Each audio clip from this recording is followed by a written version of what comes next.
Thank you very much. Thank you, everybody. It's a big day. Should be fun. I don't know. You'll maybe find reasons why it's not, but I can't imagine because we have a lot of great things happening. It's been a very strong week and a very strong weekend. Before we begin, let me say a few words about the historic events that took place over the last few days. On Saturday, my administration helped broker a full and immediate ceasefire, I think a permanent one, between India and Pakistan, ending a dangerous conflict of two nations with lots of nuclear weapons. And they were going at it hot and heavy, and it was seemingly not going to stop. And I'm very proud to let you know that the leadership of India and Pakistan was unwavering, powerful, but unwavering in both cases, and having these, they really were, from the standpoint of having the strength and the wisdom and fortitude to fully know and to understand the gravity of the situation. And we helped a lot. And we helped also with trade. I said, come on, we're going to do a lot of trade with you guys. Let's stop it. Let's stop it. If you stop it, we're doing trade. If you don't stop it, we're not going to do any trade. People have never really used trade the way I used it. That I can tell you. And all of a sudden they said, I think we're going to stop. And they have. And they did it for a lot of reasons, but trade is a big one. We're going to do a lot of trade with Pakistan. We're going to do a lot of trade with India. We're negotiating with India right now. We're going to be soon negotiating with Pakistan. And we stopped the nuclear conflict. I think it could have been a bad nuclear war. Millions of people could have been killed, so I'm very proud of that. I also want to thank Vice President Vance and Secretary of State Rubio for their work and efforts. They worked very hard on that. We also, as you know, created a situation where the Houthis, for the first time ever, have ceased firing, and they've let it be known that they're not going to be firing at American ships anymore, not going to be firing at Americans anymore. This was a heavy barrage that lasted for approximately 50 days. And as you know, they've been in war essentially for forever. But over the last 10 years, they've been very difficult for other countries. Nobody was able to do what we did. But they stopped, and we take their word for it. Their surrogates and them directly said, we don't want to do this anymore. And so we were satisfied with that. In addition, yesterday we achieved a total reset with China after productive talks in Geneva. Both sides now agreed to reduce the tariffs imposed after April 2nd to 10% for 90 days as negotiators continue on the larger structural issues. And I want to tell you that a couple of things. First of all, that doesn't include the tariffs that are already on, that are our tariffs, and it doesn't include tariffs on cars, steel, aluminum, things such as that, or tariffs that may be imposed on pharmaceuticals, because we want to bring the pharmaceutical businesses back to the United States, and they're already starting to come back now based on tariffs. Because they don't want to pay 25, 50, or 100% tariffs, so they're moving them back to the United States. I spoke to Tim Cook this morning, and he's going to, I think, even up his numbers, $500 billion. He's going to be building a lot of plants in the United States for Apple, and we look forward to that. I really do look forward to that. But the talks in Geneva were very friendly. The relationship is very good. We're not looking to hurt China. China was being hurt very badly. They were closing up factories. They were having a lot of unrest. And they were very happy to be able to do something with us. And the relationship is very, very good. I'll speak to President Xi maybe at the end of the week. We have some other things we're doing.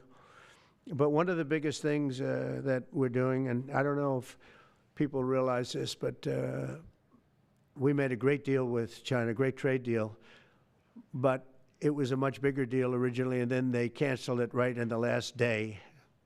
Some of you faces I remember were there when that happened. I remember you. And we had a deal where they opened up their country to trade with the United States. And they took that away at the last moment, and then I canceled the whole thing. And then 6 months later, we ended up doing a smaller deal. But it was a big deal. It was $50 billion worth of product that they were going to purchase from our farmers, et cetera. And we agreed to that. People thought it was 15 because they were doing 15. We made it 50 because I misunderstood the 15. I said, you got to get 50. Because when I asked, if you remember the story, when I asked, what are we doing with them?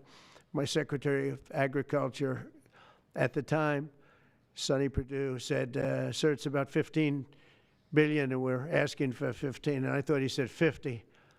So I said, so they came back with the deal at 15. And I said, no way, I want 50 because you said 50. They said, sir, we didn't say that. Anyway, bottom line, I said, go back and ask for 50. And they gave us 50.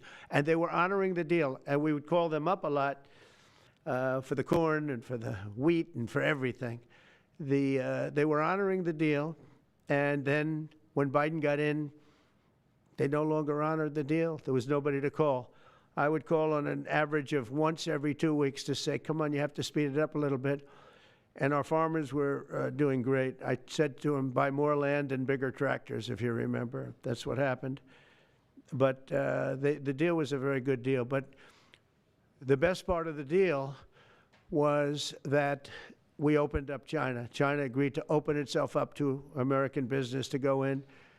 And it would have been a great thing, I think, for China. They would be able to see things that they haven't seen. They would be able to buy products that they had never been able to buy. Would have been great for American business. I think it would have brought unity between China, better unity between China and the United States. And the bottom line is that they canceled it the last day. We were all set to sign it, and then I went a little bit angry. I got a little angry. I said, they canceled the deal. The deal was done. It was all ready to be signed, and people went over. They came back to me, sir, they don't want to sign the opening up China. Well, the biggest thing that we're discussing is the opening up China, and they've agreed to do that, but it's going to take a while to paper it. You know, that's not the easiest thing to paper. But that's the single, I think, to me, some people would disagree. Some people would say we're getting a lot of money with tariffs or whatever. But, you know, especially when you add what we already have. Because remember, we're already getting the 50% on steel and different things. That's not included in these numbers. So you can add that. But the biggest thing to me is the opening up. I think it would be fantastic for our businesses if we could go in and compete with China. It would be a lot of jobs for China. It would be, I think, at a time when they can frankly use the jobs. And that's what we're talking about. So that's a very, very important element to add. So when Scott, I watched him speak the other day, and I think he didn't want to say it, but I said, it's okay to say it. Look, if we don't get it, we don't get it. But if we don't get it, it won't be a positive thing. But if we do get it, I think it's maybe the most important thing to happen. Because if you think about it, we opened up our country to China. They have very few restrictions. And they didn't open their country to us. Never made sense to me. It's not fair. And they've agreed to open China, fully open China. And I think it's going to be fantastic for China. I think it's going to be fantastic for us. And I think it's going to be great for unification and peace. China will also suspend and remove all of its non-monetary barriers. They've agreed to do that. Well, they're very numerous. But again, to me, the biggest thing that came out of that meeting is they've agreed. Now we have to get it papered, but they've agreed to open up China. It's going to be great for everybody. And third, I'm very happy to announce that Idan Alexander, an American citizen who until recently most thought was no longer living, thought was dead, is going to be released in about 2 hours, actually. And he's going to be released before the eyes of Steve Witkoff, who has done a fantastic job. I know a lot of people that have a lot of talent. I know Steve had a lot of talent. But I know a lot of people with a lot of talent, but there's one that I thought had a special way about him, special personality, aside from being a good deal maker, had a special way about him, and it was Steve. Knew very little about the subject matter, who does, but he learned it in about 2 hours. and he's been fantastic. So I want to just thank Steve. But they're going to be releasing Edon in about 2 hours from now, or sometime today, let's say. And again, they thought he was dead just a short while ago. His parents are so happy. They're so happy. So it's, as you know, Edon's the only American citizen who's captured and held hostage by Hamas since October 7th, 2023. And he's coming home to his parents, which is really great news. I mean, to me, it's big news. They thought he was dead. So that's that. So we'll be heading there, and we'll be seeing 3 primary countries. You know all about that: Saudi Arabia, UAE, Qatar. On Thursday's meeting with Russia and Ukraine is very important. I was very insistent that that meeting take place. I think good things can come out of that meeting. Stop the bloodshed of the horrible. It's a bloodbath.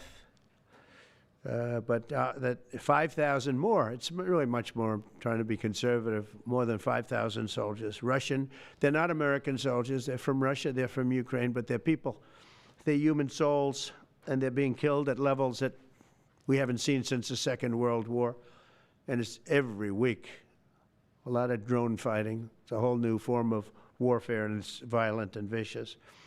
And so that's it. I'd like to go back to China just for a second. They're very heavy on the fentanyl. We're charging them, as you know, 20% for the fact that they send fentanyl into our country. And they've agreed that they're going to stop that. And, you know, they'll be rewarded by not having to pay, you know, hundreds of billions of dollars in tariffs. So the fentanyl should stop. It comes from China. It's amazing.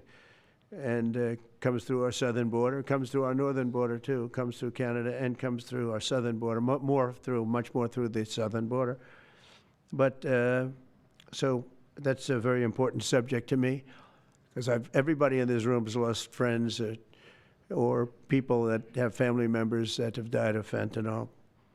So there's a big incentive for China to stop, and I take them at their word. They're going to work on that, I think, very hard. And one thing, when they work on something, they get it done. So now I'm about to depart on a historic visit. Some of you are going with us to, as I said, Saudi Arabia, Qatar, and United Arab Emirates.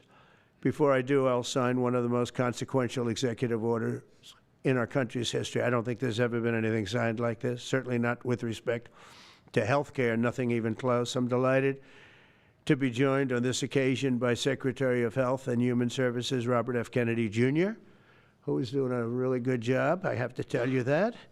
CMS Administrator, a friend of mine, Dr. Mehmet Oz, who is an amazing guy. You know, I was telling Bobby before, Oz had a very successful show, but it hurt his reputation. Because when you're in show business, it hurts your reputation a little bit. It's good for you, but in terms of professionalism and being a doctor, it sort of hurts your reputation. This guy went to the best schools, was the best, I mean, top of the line. Then he did a television show, became a success, made a lot of money, all that stuff, but it sort of hurt him. And you know who I compare that to? I hate to say this, but a special woman, Jeanine Pirro. She was the toughest, smartest DA, maybe in our countries, in our cities and states history, New York. She was really tough, really sharp. Then she did a show, and people didn't think of her quite the same way. She became more of an entertainment person, like Oz. Oz is not an entertainer. He's not really an entertainer, if you know the real story. And she isn't either. She is unbelievable. She was one of the strongest district attorneys in the history of New York, highly respected, very tough, went after the drug dealers at a level that you don't see today anymore. And you know, hopefully she's given up she's leaving the #1 show on cable television, one of the #1 shows on television, period, The Five, but they've got great people left behind, but she was a big part of it. And so I equated to that. Jeanine Pirro is unbelievable. FDA Commissioner Dr. Marty McCary, with a reputation that's second to none, and the job he's doing already has been fantastic. Thank you, Marty. And Director of National Institute of Health, Jay Bhattacharya, who has been, as you know, from Stanford, so highly regarded, and have all been working with us very hard on this. And the question they would ask, being a little bit new to the government aspect of it, is why doesn't somebody fight the drug price situation, meaning equalization? There's a term, it's called equalization. Nobody wants to mention that term. And I'm not knocking the drug companies. I'm really more knocking the countries than the drug companies, because they're forced to do things. But the drug lobby is the strongest lobby in this country, they say, the drug lobby. It's between that and lawyers. And they have a lot of power. But starting today, the United States will no longer subsidize the health care of foreign countries, which is what we were doing. We're subsidizing others' health care. Countries where they paid a small fraction of what, for the same drug, that what we pay many, many times more for.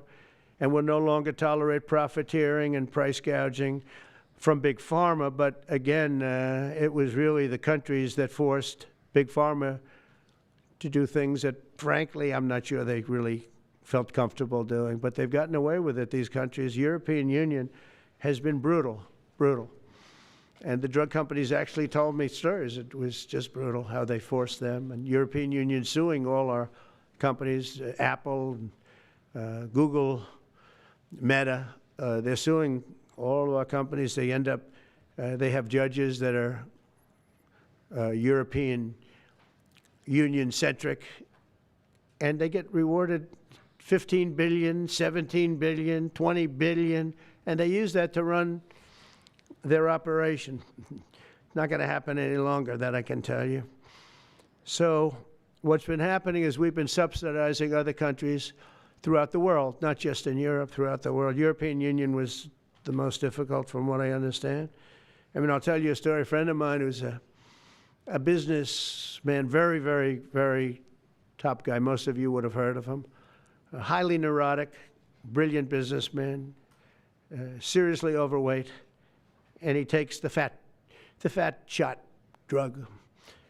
And he called me up, and he said, President, he calls me, he used to call me Donald, now he calls me President, so that's nice respect. But he's a rough guy, smart guy, very successful, very rich. I wouldn't even know how we would know this, but because he's got comments. President, could I ask you a question? What?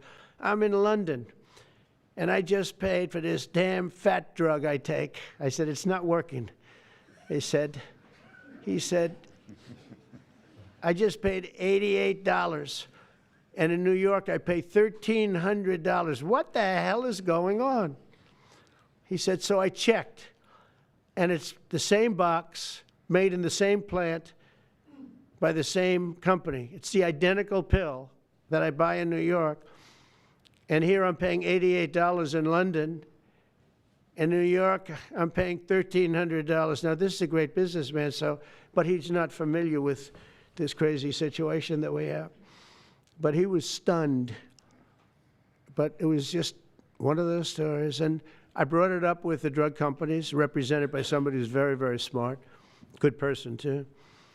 And we argued about it for about half hour. And then finally he just said, because they can't justify it, he just said, look, you got me. You got me. I can no longer they've been justifying this crap for years. They said, oh, it's research and development. Well, I said, well, research and development, other countries should pay research and development too. It's for their benefit. It was just one of those things. And the other countries would set a price, and they'd meet the price, and they'd say, if you don't meet the price, you can't sell it in our country. I said, well, then you walk away, and they'll call you back, and they'll sell it in the country. But now they'll have to do that. So for the first time in many years, we'll slash the cost of prescription drugs, and we will bring fairness to America. Drug prices will come down by much more, really, if you think 59. If you think of a drug that is sometimes 10 times more expensive, it's much more than the 59%. It depends on the way you want to analyze it, but in one way you could analyze it that way. But between 59 and 80, and I guess even 90%. So when I worked so hard in the first term, and if I got prices down, remember I was the only one to ever get prices down for a full year, but I'd get them down like 2%, and I thought it was like a big deal. Well, we're getting them down 60, 70, 80, 90%, but actually more than that if you think about it in the way mathematically. And farmer has to say, we're sorry, but we'll not be able to do this any longer to these countries that have been so tough. They've been very tough, nasty. It's trade. It's trade. And pharma is also very powerful. And the Democrats have protected pharma. The Democrats, this is the Democrats have protected pharma. These are the Democrats. And by the way, I just called the Speaker of the House, and I just called the leader, our leader in the Senate, John Thune, Mike Johnson. Spoke to both of them. I said, when you score, you're going to have to score two things. You're going to have to, number one, score that hundreds of billions of dollars of tariff money is coming in. But even bigger than that, you're going to have to score that your cost for Medicaid and Medicare and just basically pharmaceuticals and drugs is going down at a level that nobody has ever seen before. It'll pay for the Golden Dome. I see the Golden Dome is there, see? That'll easily pay for the Golden Dome. And we'll have a lot of money left over. We need the Golden Dome, by the way, in this world. Although this world's a lot safer today than it was a week ago, and a lot safer than it was 6 months ago. We had people that had no clue what they were doing. So today Americans spend 70% more for prescription drugs than we spent in the year 2000. Think of that. Our country has the highest drug prices anywhere in the world by sometimes a factor of 5, 6, 7, 8 times. It's not like they're slightly higher. They're 6, 7, 8 times. There are even cases of 10 times higher. So that you go 10 times more expensive for the same drug, that's big numbers.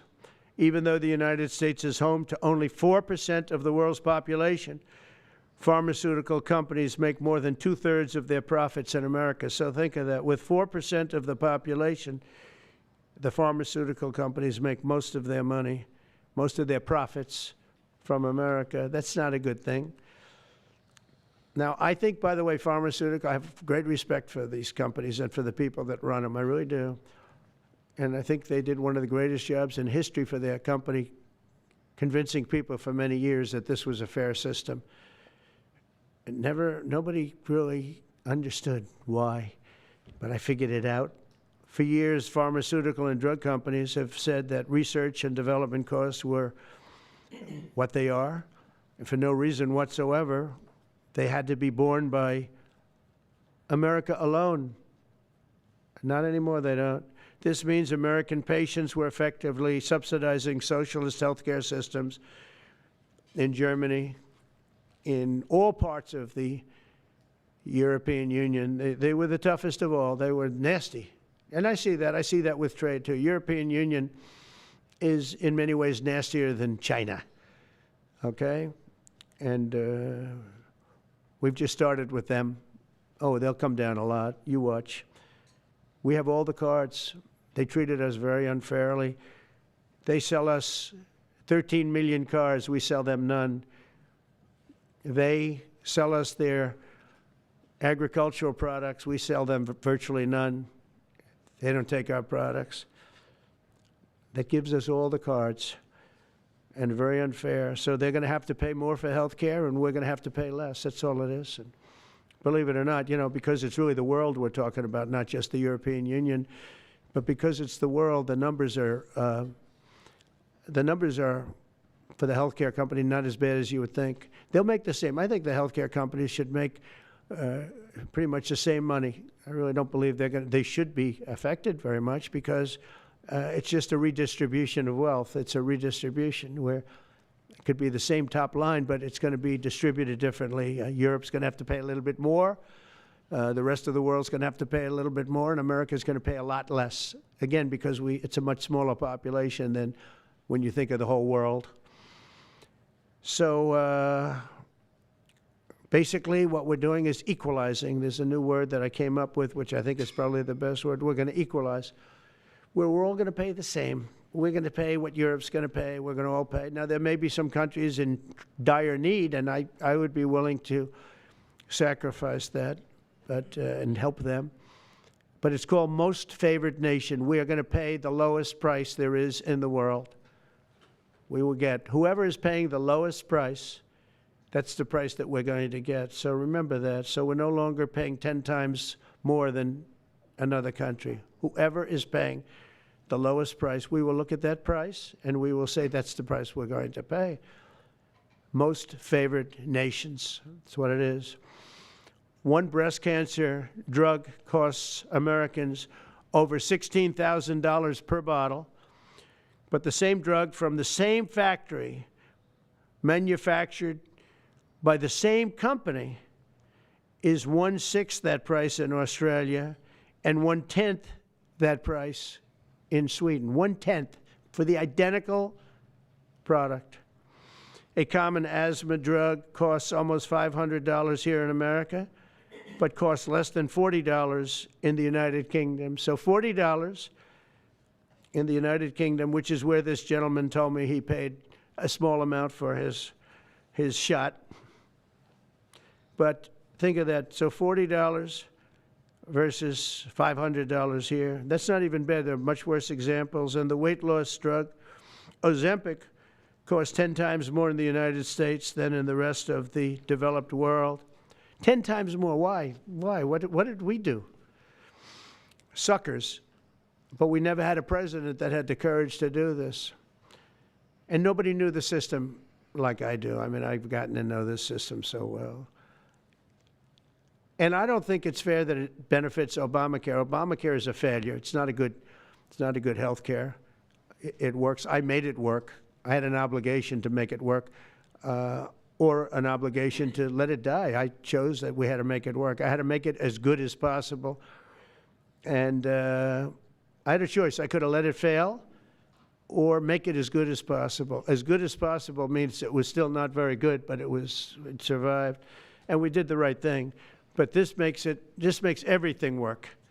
And I don't want to have a bad form of health care work because of the fact I was able to cut drug prices by 80 or 90%. So we're going to maybe come up with something. I think this gives the Republicans a chance to actually do a health care that's much better than Obamacare and for less money, which if you guys would work on that along with Congress. But I do want to say that Democrats could have done this a long time ago. They have fought like hell for the drug companies, and they knew they were doing the wrong thing. And it's going to be very hard. I was just telling the leader and the speaker that it's going to be very hard for the Democrats to vote against the one big, beautiful deal. The greatest tax cuts in history, greatest everything, but now you have the big drug prices because that's going to be included. It makes that whole situation different from a scoring standpoint. I just told them, I called them up about this. I said, I'm going to do something that's going to be very monumental, and you're going to be scoring. You better tell your people that this is going to score really well. And then add hundreds of billions of dollars in tariffs to your list also. But as big as the tariffs are, this is something that really hits quickly. 5 years ago, I signed an executive order to confront this disaster, but only confront it in a minor way. It was a good confrontation, but never to this extent. And it took people a little while to understand a very complicated system. But Joe Biden, without any knowledge of what he was doing, terminated the policy and then pretended to negotiate under a new system. And then you take a look, 5 out of the 10 drugs that he negotiated are now over 200% more expensive in America than the rest of the world, and far more expensive than when he even got involved. Much more expensive than when he got involved. Joe Biden's plan was as you know, because you wrote about it, you don't say it very loudly, but it was a very big failure, as was his whole presidency. First, I'm directing the U.S. Trade Representatives and Department of Commerce to begin investigations into foreign nations that extort drug companies by blocking their products unless they accept bottom line and very low dollar amounts for their product, unfairly shifting the cost burden onto American patients. And we'll be taking a look at that very strongly. The biggest thing we're going to do is we're going to tell those countries, like those represented by the European Union, that, that game is up, sorry. And if they want to get cute, then they don't have to sell cars into the United States anymore. It's a very big subject. And they won't get cute, because I'll defend the drug companies from that standpoint. They were given a price by the European unions and other countries. This is what you do. This is what we're going to pay. We're not going to pay any more. Let America pay the difference, because there was a big shortfall. Let America pay it. And that's what we did, but we're not doing it anymore. Next, my administration will secure what we're calling most favored nations drug pricing. The principle is simple. Whatever the lowest price paid for a drug in other developed countries, that is the price that Americans will pay. And we're using the term other developed countries because there are some countries that need some additional help, and that's fine. I think that's very good. Some prescription drug and pharmaceutical prices will be reduced almost immediately by 50 to 80 to 90%. Big Pharma will either abide by this principle voluntarily or will use the power of the federal government to ensure that we are paying the same price as other countries. To accelerate these price restrictions and reductions, my administration will also cut out the middlemen. We're going to totally cut out the famous middlemen. Nobody knows who they are, middlemen. I've been hearing the term for 25 years, middlemen. I don't know who they are, but they're rich. That I can tell you. We're going to cut out the middlemen and facilitate the direct sale of drugs at the most favored nation price directly to the American citizen. So we're cutting out, Bobby, the middlemen. It's so important, right? You got to do that. They're worse than the drug companies. They don't even make a product, and they make a fortune. It's very smart business people, that I can tell you. If companies make no significant progress toward most favored nation pricing, which we will insist that they do, so I think I'm wasting time talking about it. We're going to insist upon it. And we'll insist, and we're going to help the drug companies with the other nations, because those other nations do a lot of trading with us. They need our trade, just like China needed us very badly. They need us just as badly. We will do whatever we have to with trade, just like we did some great things with trade with India and Pakistan. It really helped the situation, very heated situation. Could have lost millions of people, more than millions. I mean, many millions of people. And they want to do business with America, but we never used our powers that way. We never knew how. We never had people that knew how to do that. We'll also open up America's market to safe and legal imports of affordable drugs from other countries, putting dramatic downward pressure on prices. And if necessary, we'll investigate the drug companies, and we'll, in particular, investigate the countries that are doing this, and we will add it onto the price that we charge them for doing business in America. In other words, we'll add it onto tariffs if they don't do what is right, which is everybody should equalize. Everybody should pay the same price. And special interests may not like this very much, but the American people will. I am doing this for the American people. I'm doing this against the most powerful lobby in the world, probably, the drug lobby, drug and pharmaceutical lobby. But it's one of the most important orders, I think, that's ever been signed, certainly with regard to health care or health in the history of our country, and it's an honor to be a part of it. And I'd like to ask Robert F. Kennedy to say a few words, please. Thank you.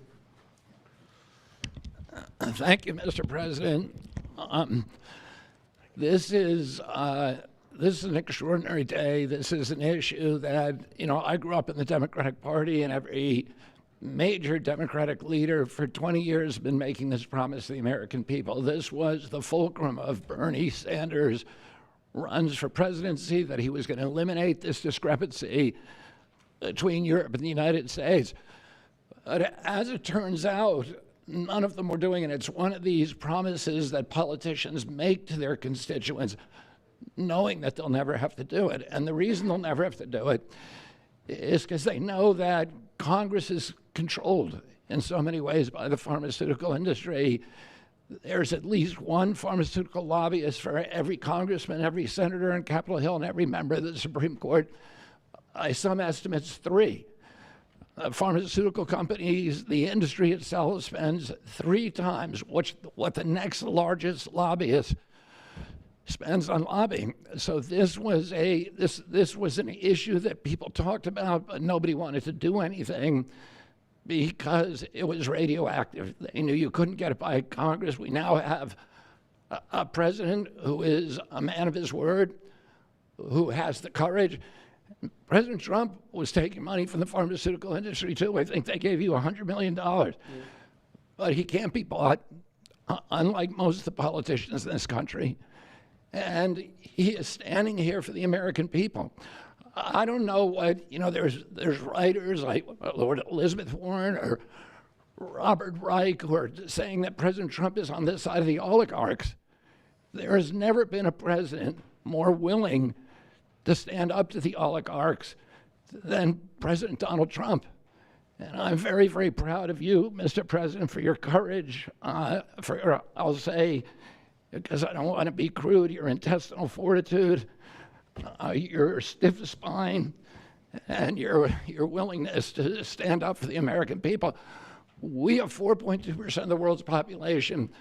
Our country represents 75% of the revenues for pharmaceutical companies.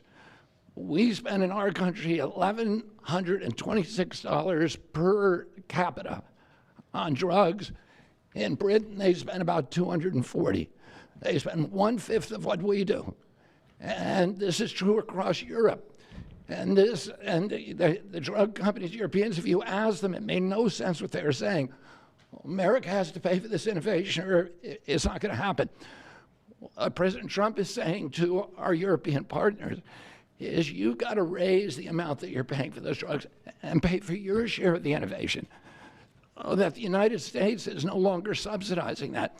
If the Europeans raise the price of their drugs by just 20%, that is $10 trillion that can be spent on innovation, and the health of all people all across the globe is going to increase because we're going to have better products.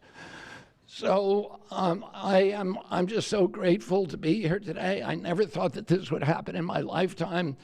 I have a couple of kids who are Democrats, are big Bernie Sanders fans, and when I told them that this was going to happen, they had tears in their eyes because they thought this is never going to happen in our lifetime, and we finally have a president who's willing to stand up for the American people.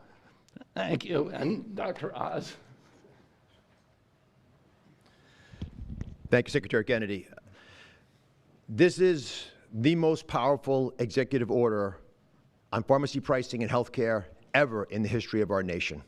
And it's only happening because we have a president with the fortitude, the guts to stand up to the withering criticism and lobbying that's going to occur as soon as folks hear about the executive order. So on behalf of the child in Philadelphia who's got an autoimmune disease with a $1,000 a month drug, or the older woman in Los Angeles who's on a blood thinner who can't afford her copay, I want to thank President Trump. God bless you for having the guts to take on this industry. Thank you, sir. Thank you very much. So let's talk about the details a little bit. And this is primarily about equalization, as President Trump said. It's about fairness. Think of NATO as a metaphor. When President Trump said, you've got to pay a little more so it makes sense for all of us, they came up, and the European countries contributed. The same thing we believe will happen in this situation. Most people who have thought about this process agree that it is patently unfair to tolerate the numbers that Secretary Kennedy and President Trump have reflected to you. On this chart to my left is a list of the 10 drugs that were negotiated in the IRA. Again, this is the bill, the law, that regulates a negotiation process. This is the best price that was able to be obtained by the Biden administration.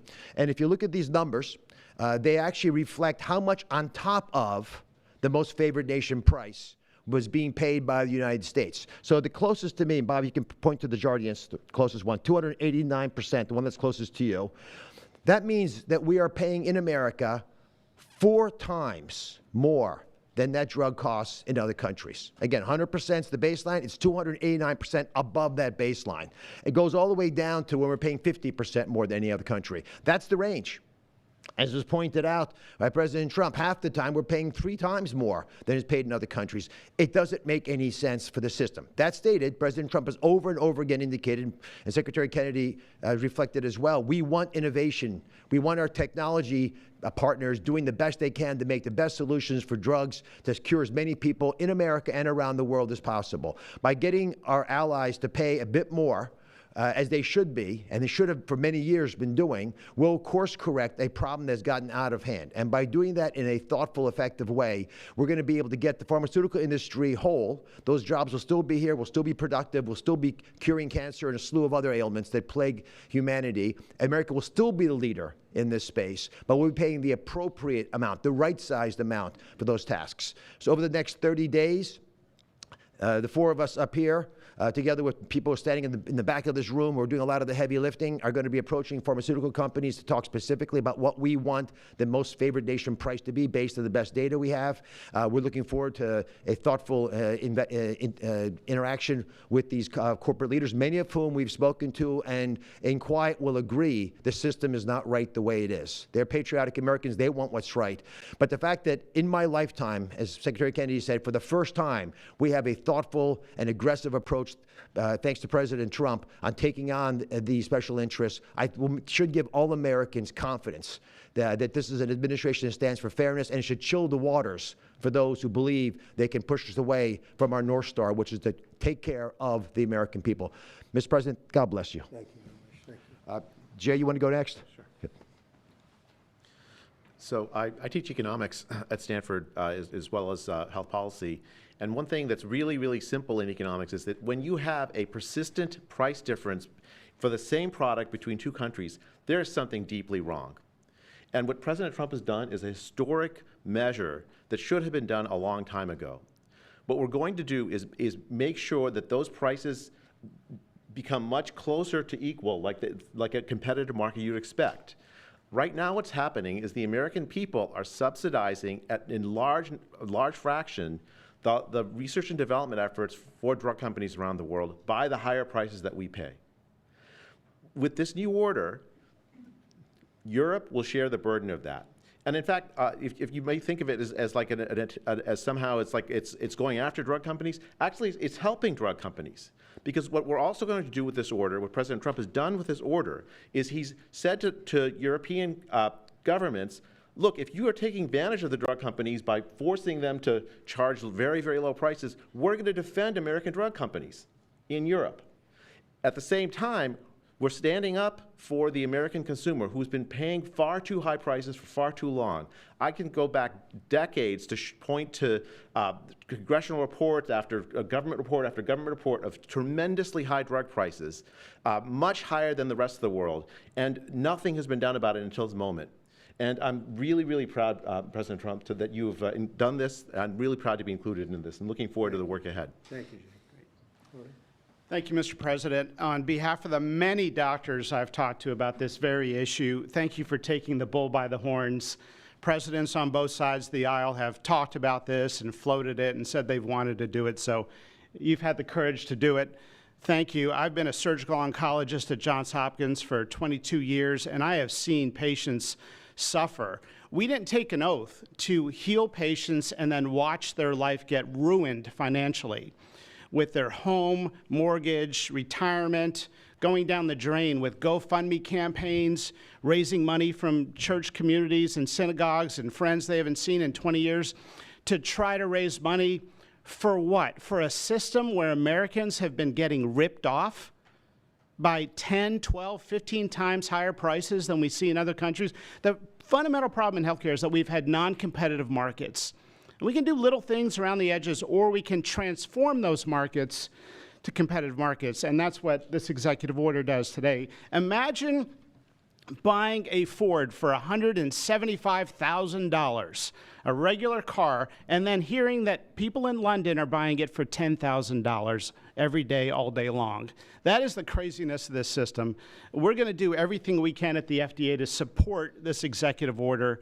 It's transformative. Thank you, Mr. President. Thank you. Thank you very much. So thank you very much, everybody. I think it's a very important day. In many ways, you have, we'll start with the Houthis. We go to Pakistan and India. We go to what we did with China, the trade deal, and with UK. And by the way, many other deals are coming in very much. At a certain point, we'll just set the price because we know where we are. But we'll just set the price. But world trade is going to be terrific, and our country is going to be making a lot of money. Taxes are going to go down.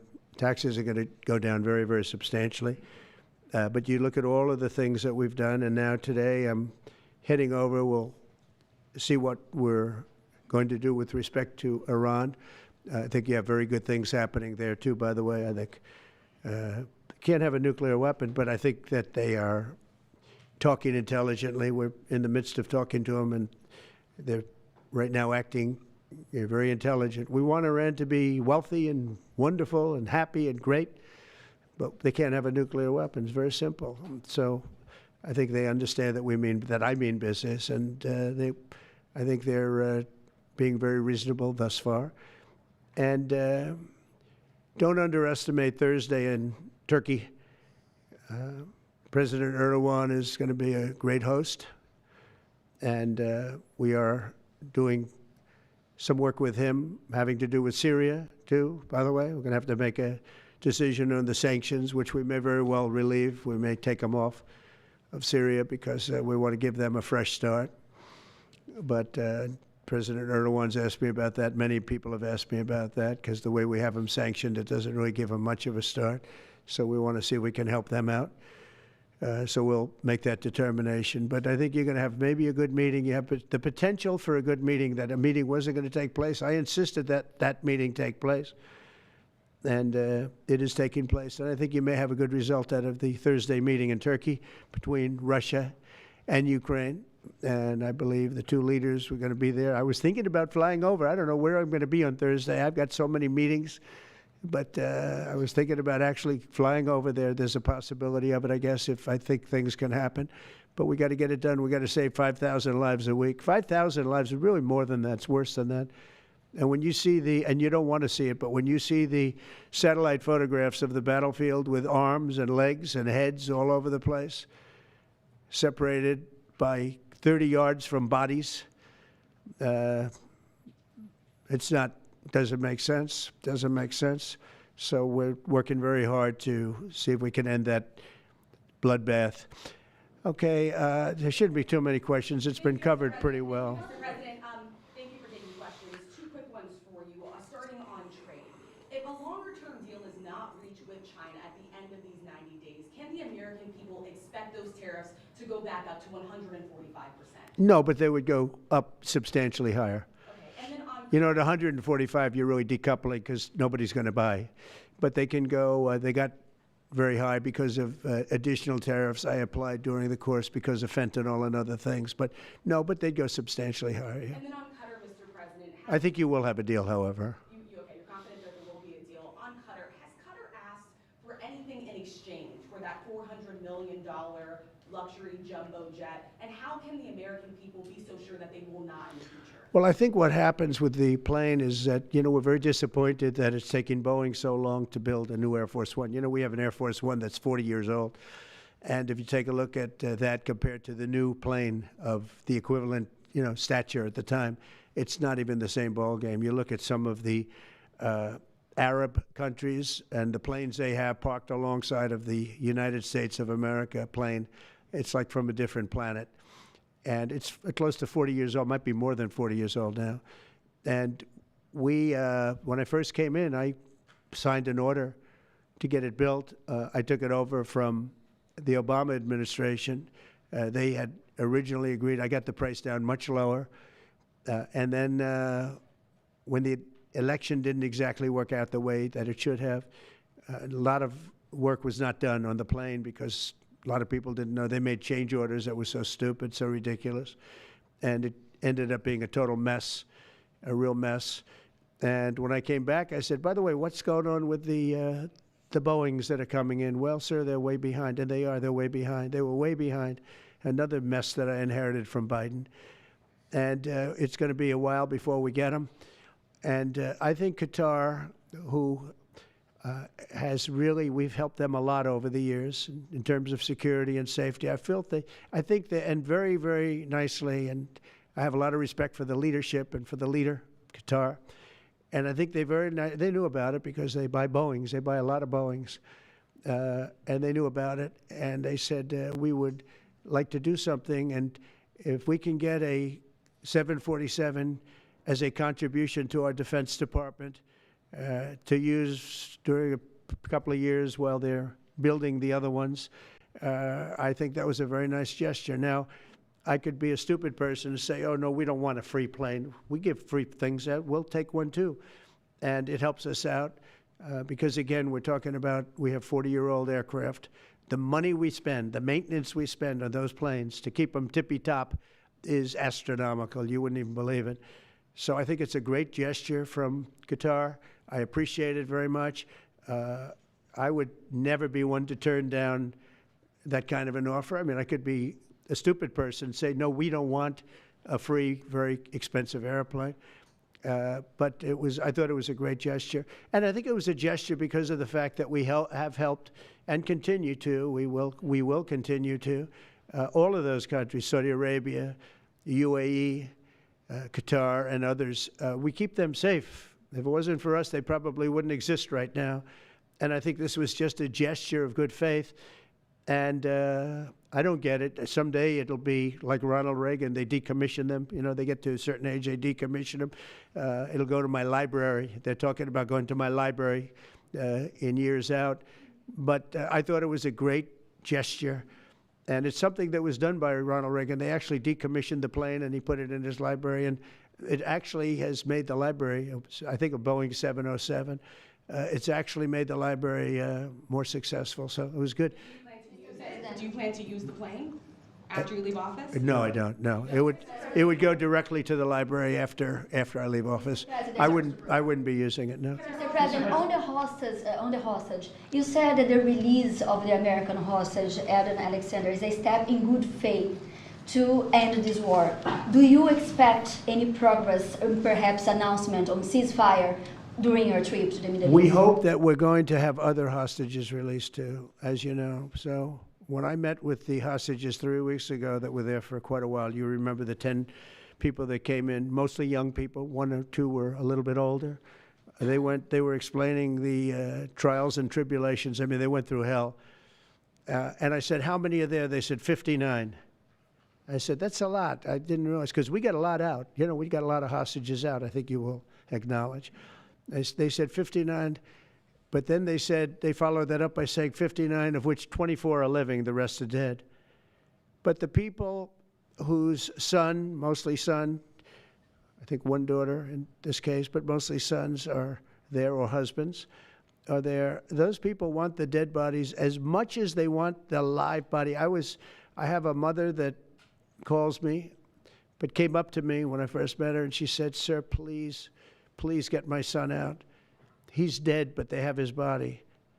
And I asked her about that, and it's as though he were alive. The level of wanting that body back is the same. It couldn't be any more, as though he were alive. So, you know, getting the bodies back is very important. That could be a thing having to do with the religion. It could be same. I was amazed at the level of importance. It's the same as if the son or husband or whatever was alive. So they said 59. In fact, they came in with a number 59 written out on like a sign on their chest. But they came to thank me for getting them out. And I said, what does the 59 mean? They said, well, that means there are 59 people. But then they said, but 24 are living. Now it's 21. The number's 21. So now it's actually, we'll get Etan today. We think we're getting him today. So it's 20. So they have 20 live hostages there. The rest are dead bodies. Mr. President, are you open to negotiating your tariffs on cars, steel, and aluminum with China or any other country? Well, we're not even talking about that.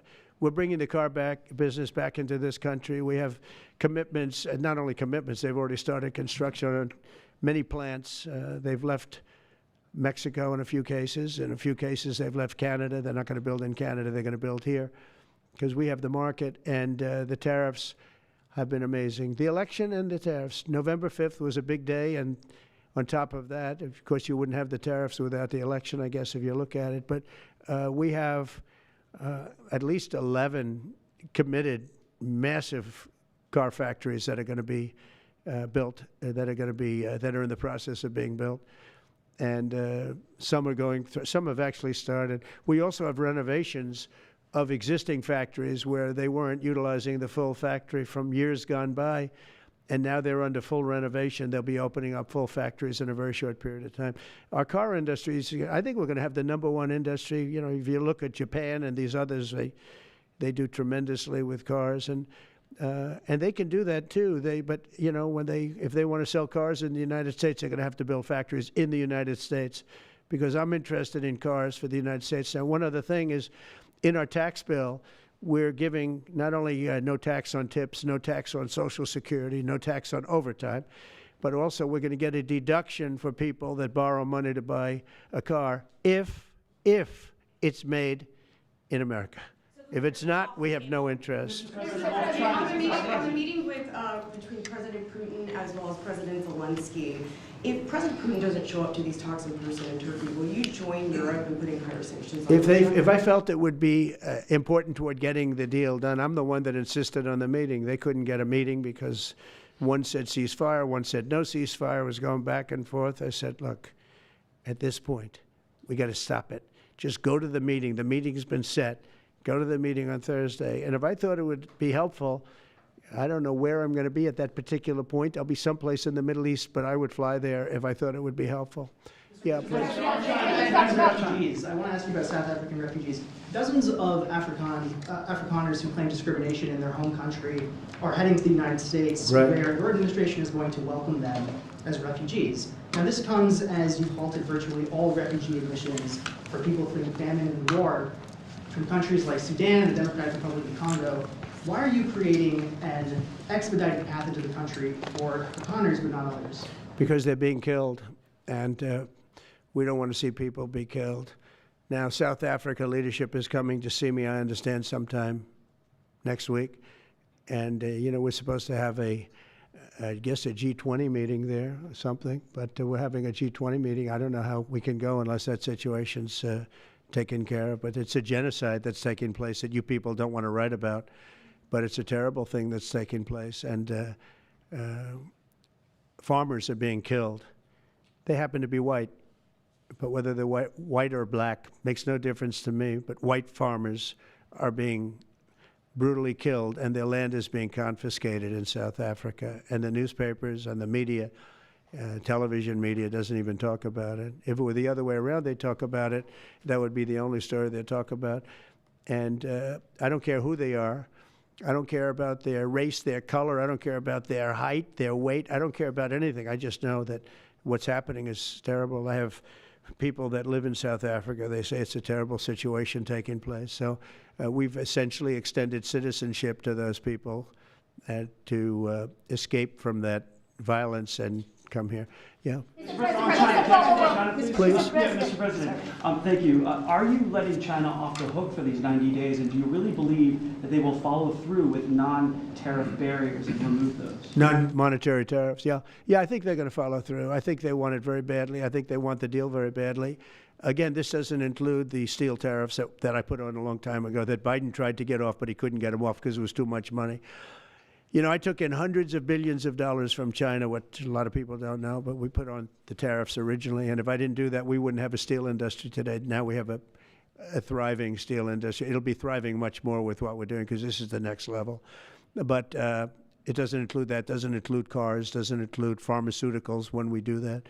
And the reason we're doing that will be to get them to come back in the country. You know, there are, again, I always say it because a lot of people forget, but if a company like Eli Lilly, which is making a massive investment in the United States right now. They're building many, many plants. They've already started like 7 of them, many plants, but they are not going to be tariffed.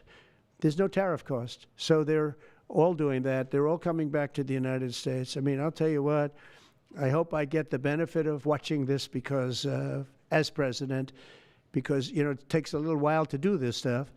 and we're doing it early in the administration. If you think of it, we have, I believe, if you look at the real total, it's over $10 trillion committed for plants and factories. Other administrations haven't had $1 trillion over a 4-year period, even over an 8-year period. We have over $10 trillion committed in one form or the other over 2 months. Give me a break. I'm here to hear 3, but let's give me a break on the first month. We want to get acclimated. But, you know, but if you think about it, it's really 2 months. And so in 2 months, we have an investment already of over $10 trillion.